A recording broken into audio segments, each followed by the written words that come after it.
Welcome back to the channel. My name is Brittany Brody. I am the Disney Princess of Denver Drag, and this is episode 1 of Drag Me to Denver, a series in which we get to know some of the incredibly talented artists that make up the Denver drag community.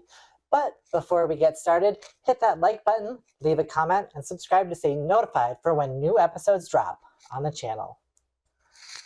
Today I am joined by the one and only Ryan Stone. Hi, I'm so excited to be here. Thank you for having me. Yes. This is so much fun.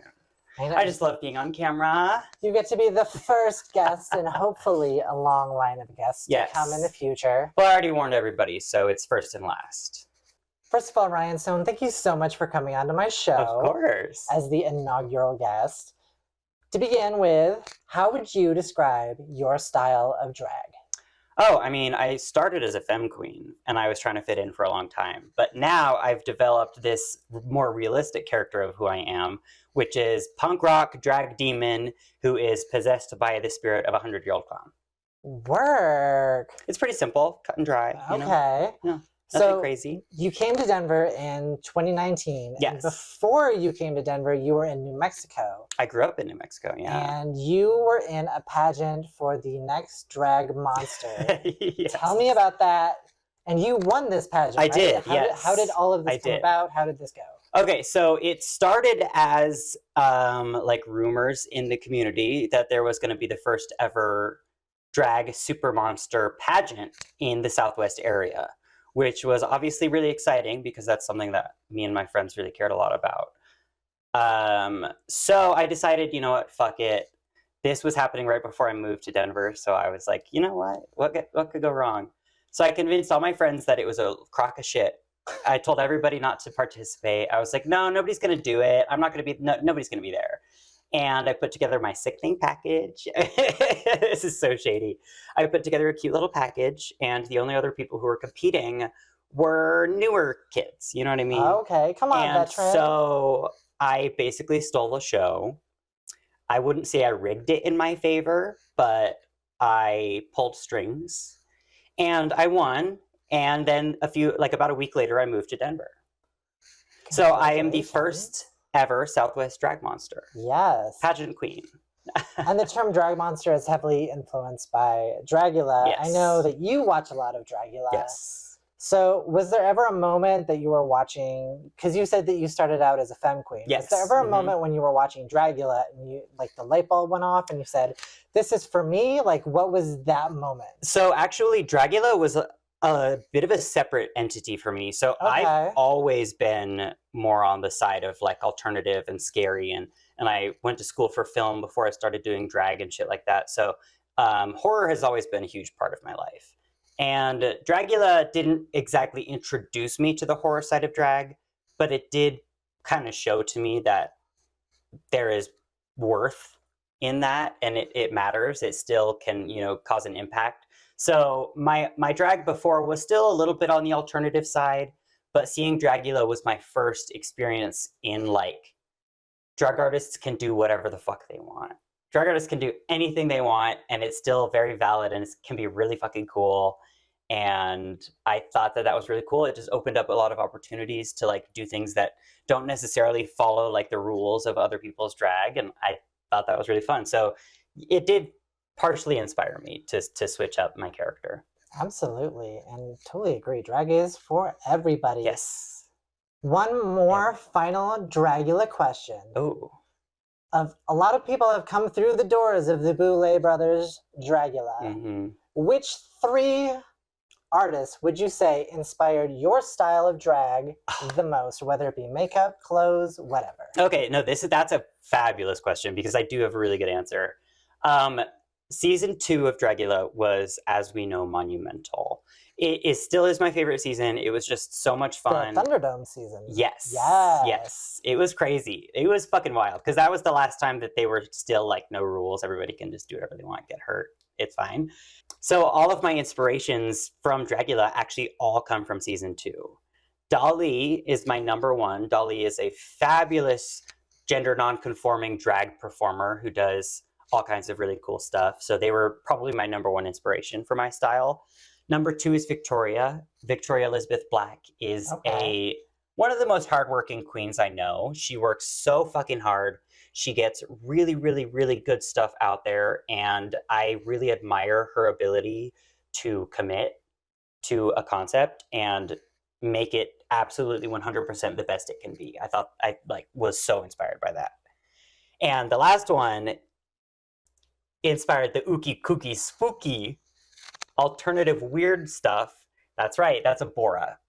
Abora was so unhinged on season 2, and she showed such a different side of drag than anything I've seen before. And that was another kind of light bulb moment where I was like, you could do anything. Drag can be whatever the fuck you want it to be, and it can still be really cool and inspiring. So everybody from season 2. Everybody from season 2. Come on, season 2, let's get Yeah, yes.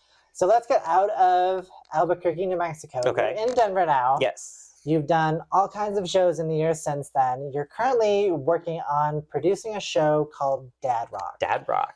So what is Dad Rock? Tell me about this show. Dad Rock is my baby. I feel like a lot of drag artists have that like dream of their production, some show that they would love to produce. So for the last several years, I've been thinking of this concept called Dad Rock, which is music your dad listens to. So it's a alternative drag night where people can perform whatever they want. They can do anything they want, but the theme, the idea is, classic rock to like 90s, to any kind of music your dad likes to listen to. So if it's Grateful Dead, then it's Grateful Dead, or like whatever. So that was just a huge inspiration for me because I love that kind of music. Limp Bizkit, Aerosmith, all kinds of crazy shit. So I would love to do a show like that and incorporate like a more welcoming environment. We're all partying and having a good time, and maybe some dads show up and maybe they could come home with me. I don't know. Anything could happen. Word. Anything could happen. And that's kind of the thing that you brought up was this concept of music that your dad listened to. Because Yes. For me, when I think of that, it's very like 1950s, 1960s, 1970s kind of music. But you mentioned Limp Bizkit. Yes. And like people even your age are having kids. And yeah, is Limp Bizkit daddy rock? Exactly. So what is the ultimate like white people dad rock song? Well, why is it Bon Jovi, Living on a Prayer? It is Living on a Prayer. It is Living on a Prayer. It is Nirvana. It is Black Sabbath. It's AC/DC. That's the classics. That's the dad shit. But my idea is like keep it open. Keep it open to whatever classic rock vibes, but whatever tickles your fancy, whatever inspires you to perform. I love it. Yeah. I love it all. Come on, Leonard Skinner. Yeah, exactly. Yes. Yeah. All of that. Can be a simple man at dad rock. All of that. Yeah. Now, a lot of my performances are very Disney based, so obviously I'm going to ask a Disney question. Okay. Who is your favorite Disney princess? Oh, shit. Okay, so this is the most annoying answer in the entire world. Everybody's going to hate this. My favorite Disney princess is Kita from Atlantis. Okay. She is not only fine as fuck, she shows skin. She's showing skin, honey. She is hot. Milo's also hot. I would have sex with both of them. And she's like here to protect her kingdom. She's a fighter. She's a warrior. She's not messing around. Yeah. She's not making jokes. Atlantis is everything to her. And I really admire her tenacity. And she's hot. Absolutely. Who's your favorite Disney princess? It's a bit of a toss-up. Okay. For me, it is between Rapunzel. Okay. I identify a lot with her optimism, her sense of adventure, but also I would say it's tied with Snow White because if Snow White failed, there would be no other Disney princesses. There would be no other Disney movies. That's fair. She is incredibly that girl. Underrated. She's Snow White is that girl.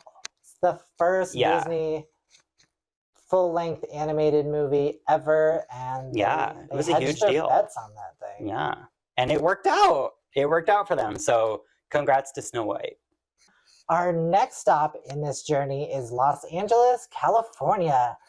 And I'm sure this video will be out before then, but you are going to RuPaul's Drag Con in Los Angeles. Yes. What is the itinerary for LA looking like for Ryan Stone? Well, this is my second time being at Drag Con. It'll be my third time being in LA. I love LA. I mean, I hate LA. Everybody hates LA. But that is the goal. That is the direction we're heading in. And so this trip to DragCon is going to be another opportunity for me to show everybody how cool I am and try to get, some more connections. But that's really all I have planned. I'm hanging out with a couple friends that I have there. We're going to go fabric shopping, and I'm going to do DragCon. I have a booking. She's booked. Oh, she is booked. Booked and blessed. She's booked in West Hollywood. So there is that. But other than that, I want to keep the schedule open so that if I do run into somebody or make friends or see a friend that I already know, I'm able to just be going with the flow, and that's a big part of like making connections and making friends and partying. Just Absolutely. go with the flow. Be like, I'm open for whatever. I got time. Have fun. Yes. Get yourself out there, meet new people. Listen, if I get a House of Love cocktail in my system, I'm down for anything. Oh, I wish those House of Love cocktails were in Colorado. Because we got turned the last We'll order time a box. we were in LA. Absolutely. We'll order a case. We'll order a case of the margaritas, bitch. Those are crazy. Not sponsored. And we've been out here clowning around. Mm-hmm. Tell me about your outfit. My outfit. Yes. So who are you wearing? This is a custom Ryan Stone. I do sew the majority of my own costumes, so this is something I made myself, including the headpiece. This is a variation on the Harlequin. So I actually, this is kind of crazy. We're dressed perfectly for this. I have a lot of different clown costumes because that's the aesthetic, but I have different names for all of them. So this is a variation on the Harlequin. Okay. The Harlequin is a different outfit, but it has this collar and the headpiece. And so it's just a variation on that. But I also have the Jester. I have the Ringleader, which I'm wearing later tonight. I have the Killer Clown. I have all kinds of shit. So this is just a basic, walk around version of the Harlequin, which I love. All right. Fabulous. Yeah. I'm wearing the Jeff Bezos collection from Amazon. Oh, work. Yes. 2-day delivery. Yeah. Love that. Clown. Love that. Designers take way longer. Bitch said, I sewed this myself. I said, I bought this myself. Listen, and we're self-sufficient divas. Indeed. Mm-hmm. If you like what you see, drop a comment down below. As always, hit that bell to stay notified with the next episodes that we have. Click that subscribe button and hit that like button for more adventures with me, Brittany Brody. Ryan Stone, it's been such a pleasure getting to know you on my channel. Where can our viewers find you? So first of all, had a fabulous time. Thank you so much for having me. This was so fun. I love talking about myself. Don't all drag queens. Yeah, exactly. Yeah. We love any attention we can get. You can find me on Instagram, Twitter, all the platforms at Ryan_stoned. My name is Ryan Stone, but the @ is Ryan_stoned, so people get confused. You can also find me on YouTube at Ryan_stoned. Yes, there's @ on YouTube now, so figure it out. Or just go to the link in my bio on Instagram and find all the cool shit that I have. But I have a lot of cool stuff coming out. YouTube stuff, new looks, new projects. So everybody make sure to stay tuned. It's going to be really fun. Some of them might involve this bitch. Oh, shit. Ooh. Secrets. Well, this has been episode number 1 of Drag Me to Denver. I'm hoping to get more entertainers here on this channel and show as well. So keep your eyes peeled to this channel. As always, I'm Brittany Brody, the Disney Princess of Denver Drag. Thanks for watching. Take care. Bye.